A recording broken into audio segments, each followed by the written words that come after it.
what are some of the mechanisms involved, some of the rules involved, like you have to, enhance the property. You can't sell a property and then distribute that. But just walk through some of the different the rules and structure around it to give people some more clarity about the nuts and bolts. Yeah, well, and I think I'll just use our deals as an example because we kind of do it in a unique way, but I think it's a good way. So every project that we do is owned by an LLC called a Qualified Opportunity Zone business. And the Qualified Opportunity Zone business structure is interesting because the QOZB can take money from anybody, whether or not they've had a capital gain. And I think that that's important to say because we want these deals to be good enough for anyone to think it's a good investment, right. Whether or not they get the OZ tax benefit. And so ideally, someone should be willing to jump in and say, that's a great deal. I want to write a check whether or not I get the OZ tax benefit. So that's number one. Anyone can invest.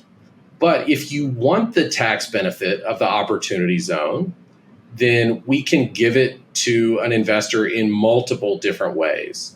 Number one, we might set up an opportunity zone fund just for that deal, and investors could come into that deal specific opportunity zone fund. Number two, your family or family office or your golf buddies might set up an OZ fund together. And that OZ fund could come invest in the QOZB. Number three, there might be an institutional fund, and they might come invest into our QOZB.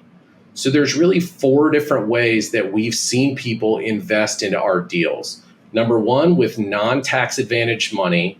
Number 2, into a QOZB that is just investing in this deal. Number 3, with what we call a captive OZ fund, so something that they own and control, but they choose to invest in our deal. And number 4, like an institutional OZ fund.